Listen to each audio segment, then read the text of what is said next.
maintenant, je ne sais pas par où commencer. Donc, tout d'abord, je crois que je vais commencer par la fin quand tu parlais de la première année et puis les étudiants qui s'en viennent, surtout là. OK? Et puis ça, c'est un défi dans toutes les rencontres que j'ai eues. Et puis moi, je viens de l'éducation. Et puis pour nous, c'est un gros challenge aussi. C'est comme même si on est formé pour ceci, la première année, dans ce contexte-là, là où on est présentement, qui doivent être en ligne et puis qui ont des attentes et puis ils veulent, comme ils viennent à l'université pour vivre la vie de l'université, Oui. donc ils ont tous leurs rêves et puis ils sont en grand nombre. Donc là, on parle de ces gens-là et puis c'est un gros défi. Donc, qu'est-ce que tu peux, quelles sont tes suggestions pour les personnes? Parce que là, maintenant, tu es vraiment avancé avec ton cours et puis tu as eu les réflexions et tout ça, mais en moment de crise, présentement, quelles sont tes recommandations pour les gens qui n'ont jamais enseigné en ligne et puis elles ont des grandes classes avec des étudiants de première année qui ont beaucoup d'attentes et puis ils ne veulent pas les décevoir. Je dirais la première chose à exiger, ce serait du temps. Donc, exiger du temps de vos supérieurs, mais assurez-vous d'avoir ou, ou réservez-vous du temps, mais ça va vous prendre du temps. C'est-à-dire qu'il faut absolument, c'est pas parce qu'ils sont à distance qu'il y aura moins de temps investi qu'en classe. Il y en a plusieurs que. Puis là, je suis un peu content là, qu'en ce moment, tout le monde soit pris avec des cours à distance parce que moi, toutes les fois que je disais, je donne un cours à distance, la plupart disaient ah ouais, tu mets des vidéos, puis tu leur dis de lire des textes. Ben, tu peux l'essayer, mais ça ne marchera pas. Ça prend du temps. C'est juste ça, là. Donc, ça prend. Prenez-vous une petite plage horaire, là, puis on la bloque. Puis ça, c'est du temps que je vais donner à mes étudiants. À, bon, la préparation d'un cours, là, il y en a plein qui vont le donner à l'automne. Ça va prendre du temps de le préparer parce qu'un cours à distance, il faut que ça soit euh, extrêmement bien organisé. Hein, il y a pas de place pour le petit jazz en classe. Là. En classe, là, on arrive, on a un petit canevas, puis là, on se laisse aller, puis là, il y a des questions, puis effectivement, ça réoriente, puis y a-t-il des évaluations? Je m'en souviens plus, mais là, l'étudiant vient de me poser, ah oui, c'est vrai, il y a une évaluation, puis là, ça oriente un petit peu le contenu. À distance, il faut que tout soit organisé. Hein, les objectifs de module, tout ça, là, si le prof ne l'a jamais fait, cet exercice-là, là, à distance, il n'y aura pas le choix. Chaque module doit être organisé, chaque objectif doit avoir du sens, chaque évaluation doit être liée à un objectif. Puis, tranquillement, je vais aider mes étudiants à atteindre ces objectifs avec des évaluations euh, formatives plutôt. Et à la fin, bien, je vais vérifier avec une évaluation sommative s'ils ont atteint ces objectifs. Mais tout ça, là, c'est du jargon de pédagogie, là, mais s'ils ne l'ont pas fait, ça ne fonctionnera pas. Donc, ça prend du temps. Réservez-vous du temps. Donnez du temps. Il y en a plusieurs qui disent que quand j'ai gagné le prix, qu'est-ce que tu fais? Ben, je leur donne du temps. Je réponds à mes courriels, tiens. Je réponds à mes courriels. Les étudiants se plaignent. J'écris un prof, il ne répond pas à mes courriels. Comment c'est possible aujourd'hui? Ah, un étudiant est prêt à attendre. Là. Si vous lui dites désolé, j'ai pas le temps, je te réponds dans 2 semaines, il va comprendre que vous êtes occupé. Mais de ne pas leur répondre, ben, qui accepterait d'être ignoré aujourd'hui dans notre société? Là? Non, non. J'existe, montre-moi que tu existes. Tu as du temps, tu n'as pas de temps, je le comprends. Mais il y a un temps qui est prévu pour répondre, mais il y a du temps. Il y a du temps, du temps, du temps. Il y a un courriel qui rentre. Des courriels, j'en reçois des centaines par jour. Là. Puis il faut les traiter, il faut les organiser, il faut prévoir du temps pour répondre aux courriels. Mais ça, c'est du temps, du temps. Donc, pour ceux qui pensent que tout à coup, la formule à distance, euh, ben, on pourra s'en sortir avec un canevas qui est assez fermé, puis tout à coup, je suis tranquille pendant les 3, 4 prochaines années, ça ne fonctionnera pas. Ça ne fonctionnera pas. Donc, ça, c'est le premier conseil que je dirais, là. Donner, donner du temps aux étudiants. Puis une fois que vous aurez le temps nécessaire pour travailler, prévoir le cours, organiser le cours, ben à ce moment-là, ça sera plus simple de de mettre une fois que c'est bien organisé, bien schématisé, ben à ce moment-là, organiser le contenu, ça devient plus simple, plus logique. Mais tout ça, ça nécessite des ressources. Et si vous manquez de temps, ben engagez du monde pour répondre à vos courriels ou engagez du monde pour vous libérer du temps. Mais à la fin, là, moi, mes étudiants, à la fin, avant, là, je le donnais en classe, puis à distance, là, mes étudiants à distance, je consacrais peut-être 3 fois plus de temps à eux.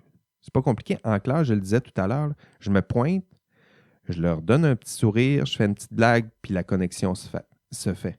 À distance, qu'est-ce que vous allez faire pour créer cette relation-là? Qu'est-ce que vous allez faire? Leur envoyer un courriel générique, là, général, envoyé à tous, puis dites faites ci, faites ça, faites ça. Bien, il n'y a pas de relation. Là. Il y a une transmission d'informations, mais ça pourrait être un robot. Comment créer cette relation-là? Ça se fait, mais c'est du temps. Comme moi, là, en classe, j'en ai 250. Sur tous ceux qui vont se présenter, là, j'ai un forum Présentez-vous. Sur les 250, il y en a peut-être 200 qui vont se présenter. Puis sur les 200 qui vont se présenter, moi, je vais écrire un courriel personnalisé à 100 de mes étudiants en disant Salut, tu t'es présenté, tu as dit ça, haha, c'est drôle, t'as-tu pensé à ça? Bon cours, bonne session, bye, Jean-François. Bien, eux autres, là, d'abord, ils ont poursuivi de courriel de profs de quasiment tout leur bac. Là. Fait que là, tout à coup, il y a une relation qui est créée. Mais ça, c'est une façon. Mais il y en a plusieurs en ce moment qui vont écouter cette vidéo-là, là, notre enregistrement, qui vont dire ben, il est fou. C'est quoi cette histoire-là sans courriel? Mais non, on ne fait pas ça. On ne fait pas ça. Mais faites-le pas. Faites-le pas. Mais Ouais. c'est comme c'est. À distance, c'est quasiment des relations à un. Il y a des artifices là, pour les rejoindre. Puis un podcast, c'est un peu ça. Là. Tu peux les rejoindre directement chacun dans leurs oreilles, mais un grand groupe en même temps. Mais il faut mettre en place des outils. Sinon, il n'y a pas vraiment de communauté, il n'y a pas vraiment de relation entre le prof et les étudiants. Ça, c'est ça qui est intéressant pour les profs. Ils le savent comment créer une relation avec les étudiants. Les bons profs, là, ils vont être super bons à distance. Tout ce qu'ils ont à faire, là, c'est une question de traduction. Qu'est-ce que je fais en classe? Qu'est-ce que je ne peux plus faire à distance? Mais qu'est-ce que je ferais à distance pour faire ce que je faisais bien en classe? Puis cette transition-là, ça demande du temps, ça demande de l'énergie, ça demande de l'aide, ça demande de l'encadrement, ça demande tout ça, mais ça se fait. Les bons profs, là, gageons que les bons profs en classe vont être bons à distance. Il y a une transition, mais les mauvais profs en classe, c'est sûr qu'ils ne seront pas bons à distance. Ça, c'est sûr. Mais les bons, il y a quelque chose de petit peu paniquant avec la technologie, mais faites-vous accompagner. En classe, j'expliquais ma classe commodale. Si vous n'êtes pas bon avec les technologies, ben, engagez un auxiliaire là, qui peut se déranger, puis vous donnez votre cours en classe, puis ça va très bien se faire. Là. Euh, mais c'est ça. Ça demande du temps, des ressources, de l'aide, euh, mais ça se fait. Ouais, absolument. Je suis d'accord avec toi. Moi, j'enseigne avec la formation commandale aussi. Puis, je, euh, je suis accusée de répondre aussi à mes étudiants un peu rapidement. Moi, j'utilise les médias sociaux. Voilà. J'ai toujours utilisé les médias sociaux depuis 2013. Et puis, c'est comme les réponses rapides. Pour moi, quand quelqu'un me demande, est-ce que tu dois toujours être connecté aux médias sociaux avec tes étudiants, comme ça prend beaucoup de temps et tout, je leur dis, mais pour moi, c'est au contraire, parce que quand ils sont en train de travailler sur un projet et puis ça bloque, et puis ils ont besoin d'une réponse rapide, pas une explication, mais comme juste go, puis tu sais, comme juste une clarification, à la place de pousser, puis écrire un courriel, et puis répondre avec, tu sais, comme ils m'envoient un message sur les médias sociaux, et puis je réponds rapidement avec, sans les, tu sais, comme bonjour, et tu sais, comme toute Non, la non. netiquette, ok, là, mais vraiment un message rapide, juste pour les débloquer, puis ça roule. Et puis pour moi, ça gagne beaucoup de temps à la place d'avoir des choses, des lacunes qui vont après, tu sais, comme causer plus de problèmes. Ouais, ça va s'envenimer.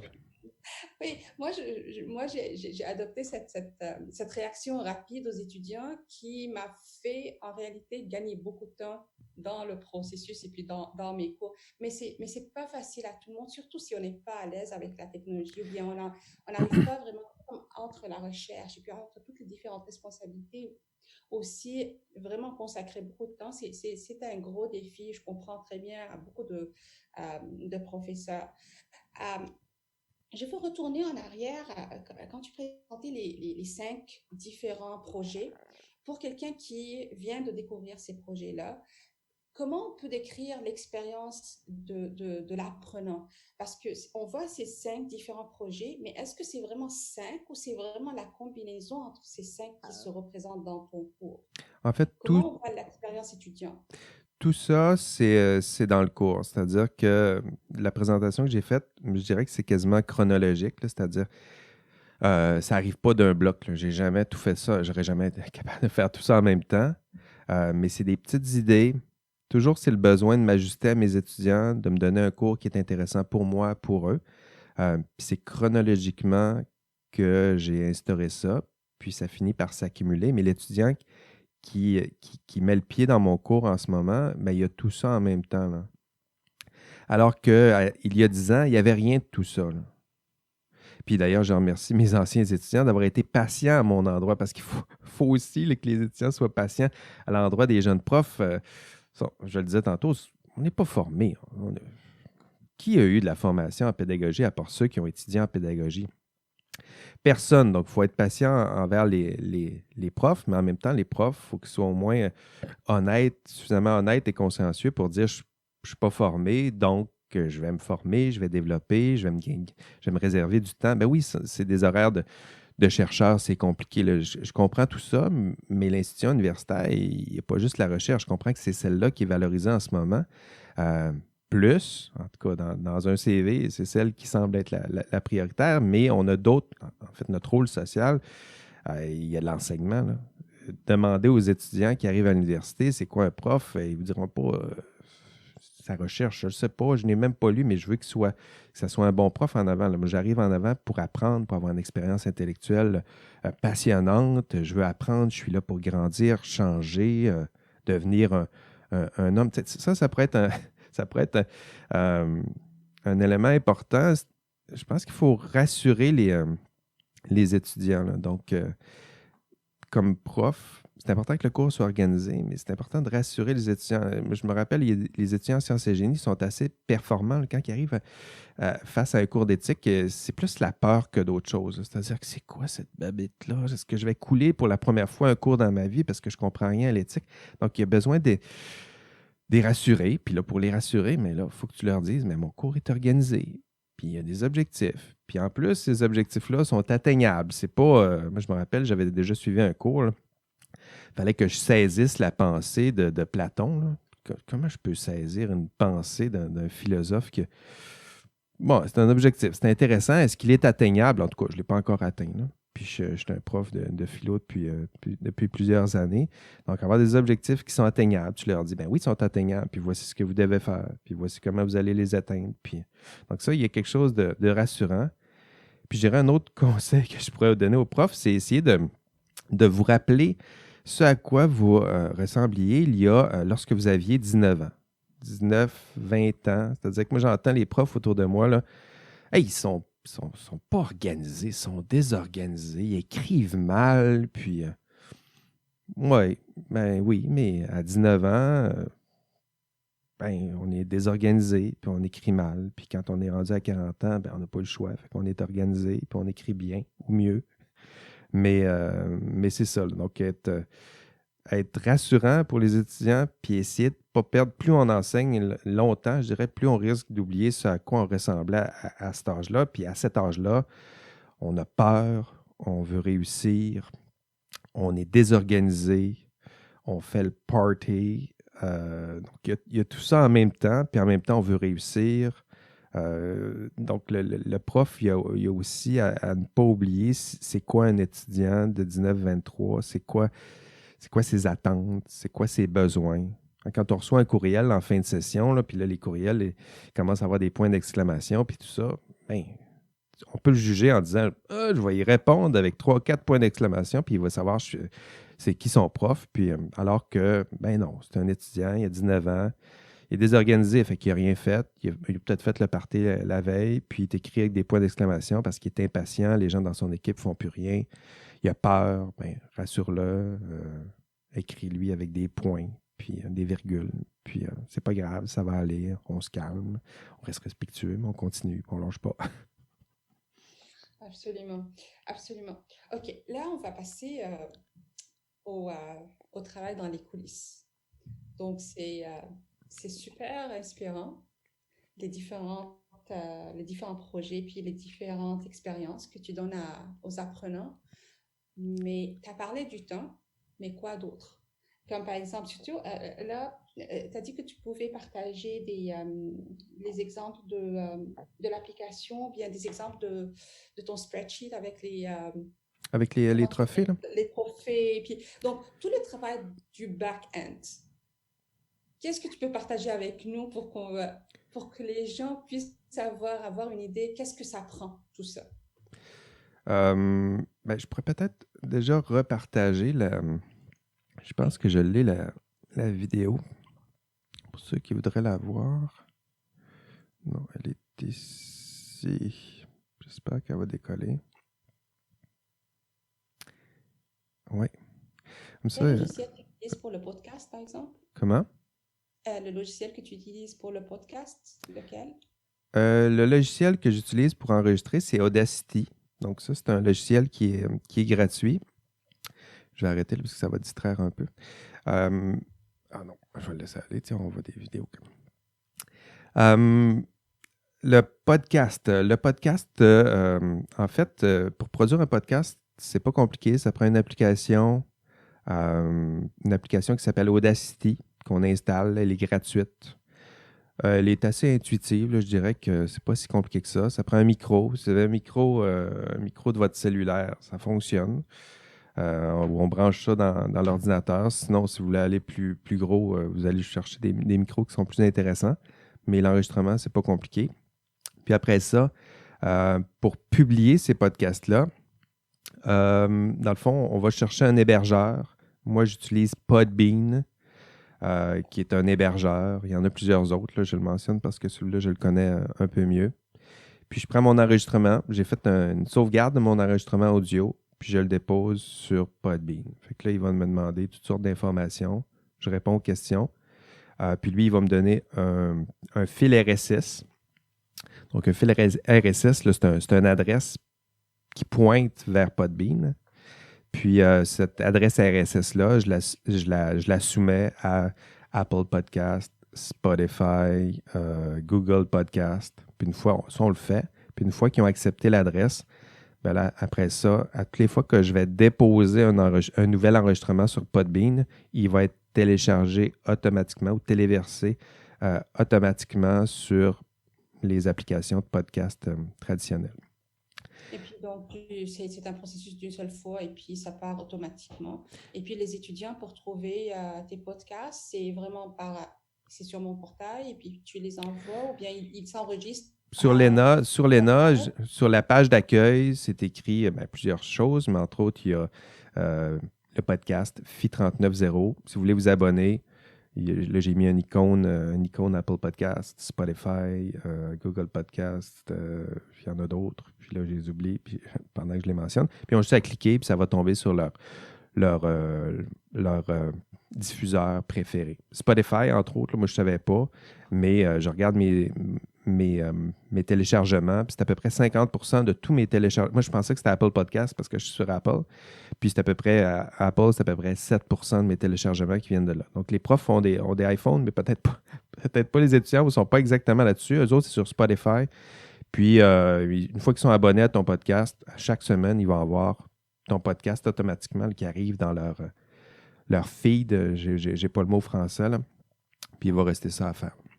Et puis, est-ce que tu as des analytics, est-ce que tu as des données sur, par exemple, combien de temps ils écoutent? Est-ce qu'ils écoutent tout le podcast? Est-ce qu'il y a des données que tu peux prendre de ces... Oui, tout à fait. Donc, ça, c'est intéressant aussi. Si vous voulez, je vais arrêter mon partage. Oui, oui, vas-y, moi, je te pose des questions alors que je veux absolument que tu partages. Est-ce que je l'ai partagé finalement, la vidéo, ou non? Non, je ne l'ai pas Non, partagé. non. Je le ferai tout à l'heure. La question, c'était les podcasts. J'ai oublié ta Est-ce qu'il y question. a des données que tu as Oui, accès ben à oui. des... C'est ça qui est intéressant avec les hébergeurs. Une fois qu'on l'a choisi, moi, ça me coûte à peu près 100 $ par année, là. Donc, moi, j'ai un projet pédagogique associé à ça. Ça me coûte 100 $. J'ai un hébergeur. Puis l'hébergeur, lui, ce qu'il fait, c'est qu'à toutes les fois que quelqu'un, je te parlais de l'adresse RSS, là, à toutes les fois que quelqu'un télécharge, ça vient se brancher sur Podbean, sur ton hébergeur.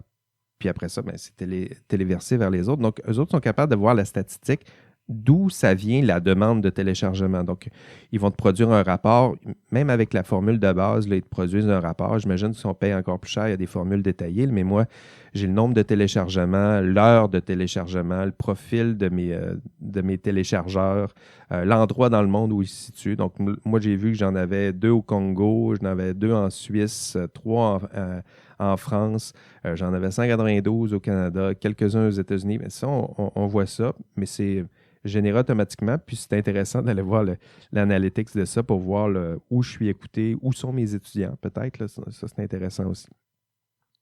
Ouais. Donc, pour la question des trophées et du gaming, quel est encore une fois, le travail dans les coulisses pour préparer tout ce travail? Que ce soit donc là, je suis en train de parler de 2 projets différents. Non, non, non, c'est le même. Les trophées dans la partie gamification. Qu'est-ce que tu veux savoir, Nadia, sur le... Et le travail, comme si quelqu'un veut suivre ton modèle, Ah oui. quel est le travail dans les coulisses Ben, qu'on a? éventuellement, là, je ne sais pas si vous voyez les... est-ce que vous le voyez en ce moment, Oui, la vidéo, oui, là? Donc, on oui. voit... Ça va être plus simple pour ceux et celles là, qui...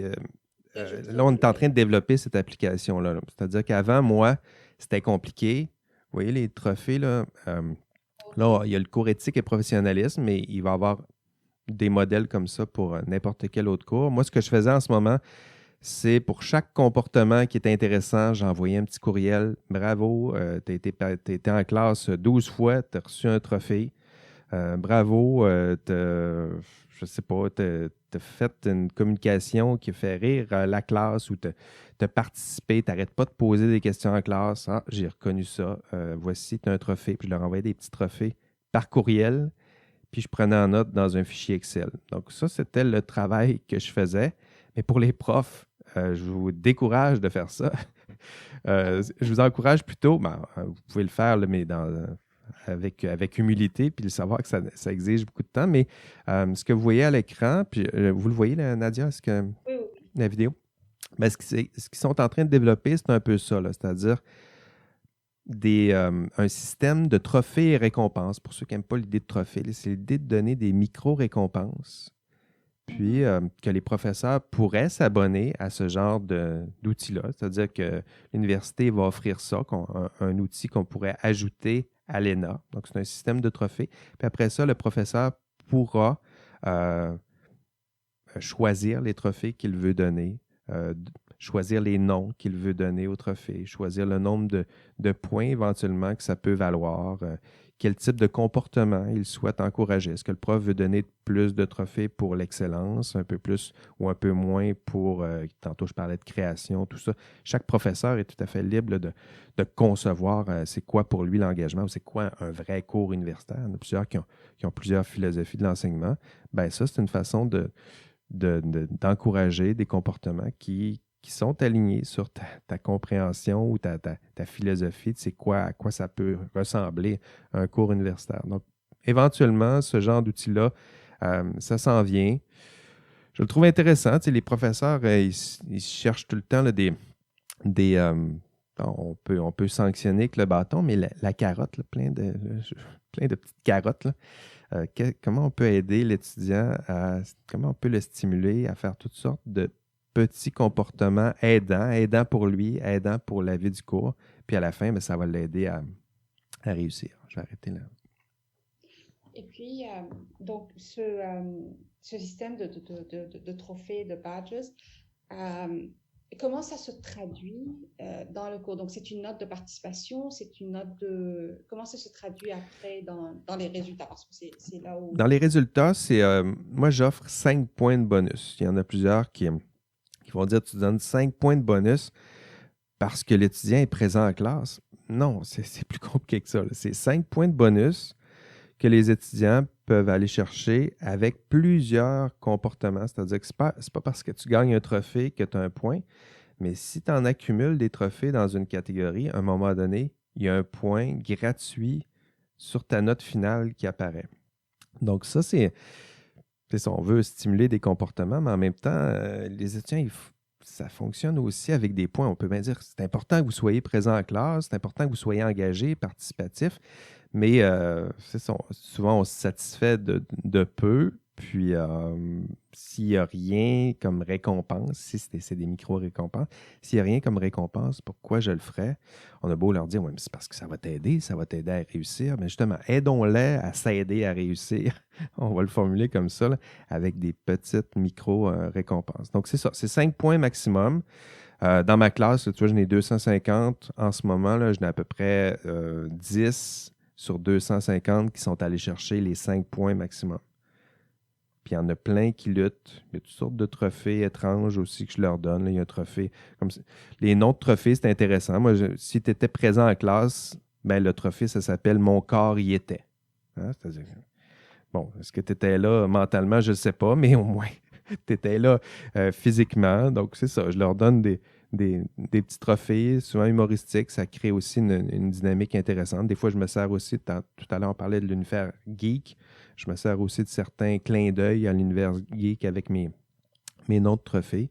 Mais à la fin, c'est 5 points. Mais vous seriez surpris de constater à quel point des étudiants, surtout en sciences et génie, il y a peut-être je sais pas, un trait de caractère un peu complétiste là-dedans, là, mais il y en a plusieurs là, qui sont prêts à faire des efforts considérables pour quelques points. Là. Comme j'ai un trophée pour s'ils réussissent 12 questionnaires parfaitement. Ben, c'est des exercices formatifs, mais là, il y en a qui travaillent fort pour essayer d'aller chercher ce petit point potentiel-là. Puis c'est pas juste en réussissant ça, c'est plusieurs réussites cumulées qui vont leur donner ce petit point-là supplémentaire. Il y en a plusieurs. Il y en a même qui me demandent la liste des trophées, mais c'est une liste qui est non officielle. Mais si un étudiant est assez fou pour vouloir aller chercher tous les trophées, ben, s'il en fait la demande explicite, je lui donne la liste, mais c'est ça. Il y a même des trophées cachés aussi. Là. Ils apparaissent nulle part, mais des fois, je m'en sers pour valoriser un comportement. Comme il y a un étudiant cette année qui m'a surpris en contexte de pandémie. Il m'a dit, moi, je lui ai donné plusieurs trophées, puis à un moment donné, il y avait un point. Il dit, mon point, j'aimerais ça le donner à un autre étudiant qui a des difficultés en ce moment. Puis, donc ça, je lui ai donné un trophée supplémentaire pour ce genre de comportement. Je trouvais c'était vraiment attentionné de sa part, très sensible à ce qui se passe. Puis, voyant les trophées, ça l'intéressait, mais en même temps, l'idée de point, là, il voulait le donner à quelqu'un d'autre. Donc, c'est ça. C'est un comportement inattendu. Puis, il y a eu un trophée caché, en fait. Il n'était pas caché, il n'existait pas. Puis, je lui ai inventé un petit nom de trophée là, pour au moins souligner ce geste-là. J'ai une question concernant les personnes qui suivent le cours d'une façon asynchrone. Donc, ils n'ont pas accès à le trophée, par exemple, de Mon corps est là, ou bien de la présence, ou bien... Qu'est-ce Non. que tu fais avec ces gens-là pour s'assurer que c'est pas parce qu'ils ont pris un choix que tu as présenté qu'ils vont être pénalisés? Oui, c'est ça. Donc, eux, il faut aussi, c'est ça, là, il y a des trophées qui leur sont réservés. Par exemple, si je les ai jamais vus en classe, mais je vois qu'ils ont été présents en classe synchrone, là, il y a un trophée qui est réservé à ceux qui sont en classe synchrone. Ceux qui n'ont jamais été présents en classe ni en classe synchrone, bien là, je vais regarder le nombre de branchements à l'ENA. Donc, eux autres, ils vont avoir accès à des trophées. S'ils se sont branchés plus de 200 fois à l'ENA, il y a un trophée. J'ai des forums de discussion. S'ils ont participé, s'ils ont lu plus de 300 contributions à des forums, il y a un trophée. S'ils ont participé plus de 10 fois à des forums en classe, il y a un trophée qui est associé à ça. Donc, c'est sûr qu'il faut penser à chaque type d'étudiants. Il y a des étudiants qui mélangent tout ça. Des fois, ils sont en classe, des fois, ils sont en synchrone, des fois, ils ne sont pas là, puis ils font ça asynchrone. Mais il y a des profils d'étudiants qui seront là, qui ne seront jamais là en classe, qui vont y aller à leur rythme parce que peut-être qu'ils ont des stages, tout ça. Donc, il faut penser, en tout cas, moi, j'essaie de penser aussi à valoriser des comportements aidants qui les aident, qui démontrent qu'ils sont engagés, mais à leur manière. Souvent, c'est via les forums de discussion. Je me sers souvent de cet outil-là, mais il y a les outils aussi, les statistiques qu'on peut aller chercher. On a accès à toutes sortes de statistiques, là, les statistiques de branchement, statistiques de participation. Il y a les indices de réussite aussi, on peut s'en servir. Donc, je me sers de ça. Mais c'est sûr que les étudiants asynchrones ou des étudiants qui ne sont jamais en classe, il faut leur réserver des trophées. Il faut leur réserver aussi du contenu qui est destiné spécifiquement à ce genre d'étudiants-là qui n'ont jamais eu accès au contenu plus vulgarisé en classe. Donc, c'est ça. C'est une des difficultés du cours commodal, essayer de penser à chaque profil d'étudiant, y penser à chaque module, mais y penser aussi au long cours.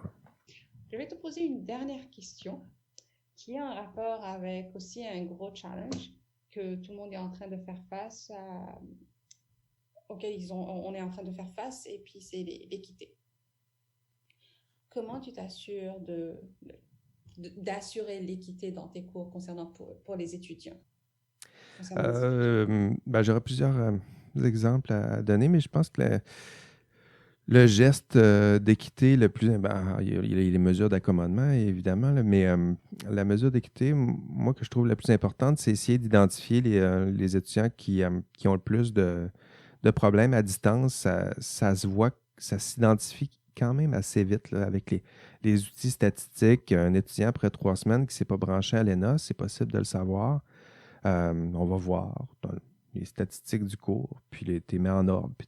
Donc, systématiquement, je dirais à toutes les 2 semaines, je regarde là, ceux qui ont des statistiques qui sont très basses, puis je leur écris en leur disant je vous le dis, mais vous le savez déjà, vos statistiques démontrent que votre cours, vous avez pris un certain retard, puis ça risque éventuellement d'être difficile à rattraper.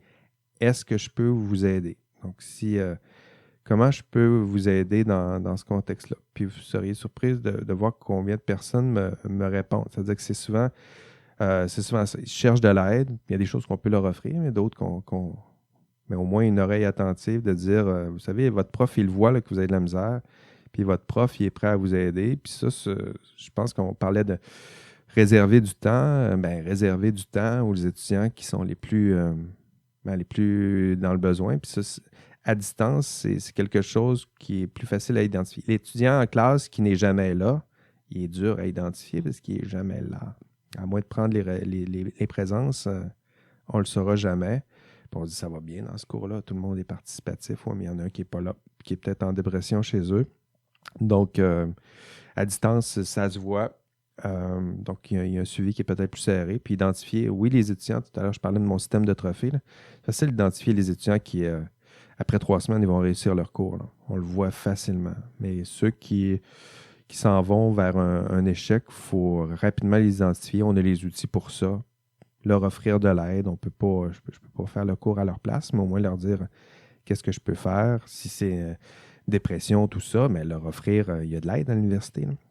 Il y en a que c'est le... Moi, j'ai déjà eu des cours des problèmes de francisation. Il y en a plusieurs des étudiants qui m'écrivaient il y a beaucoup de textes à lire, il y a des forums à écrire, je maîtrise mal le français, puis ça c'est intéressant. Puis je le fais aussi avec mes étudiants quand je détecte dans les forums que j'ai des étudiants maghrébins, entre autres, là, il y en a plusieurs que le français, parler ça va, mais à l'écrit c'est plus compliqué. Puis souvent je leur écris en disant salut, ça va bien, j'ai lu ta dernière participation, j'ai noté quelques maladresses. Il y a des outils à l'université, je t'invite à aller chercher ça là, parce que tu vas en avoir besoin.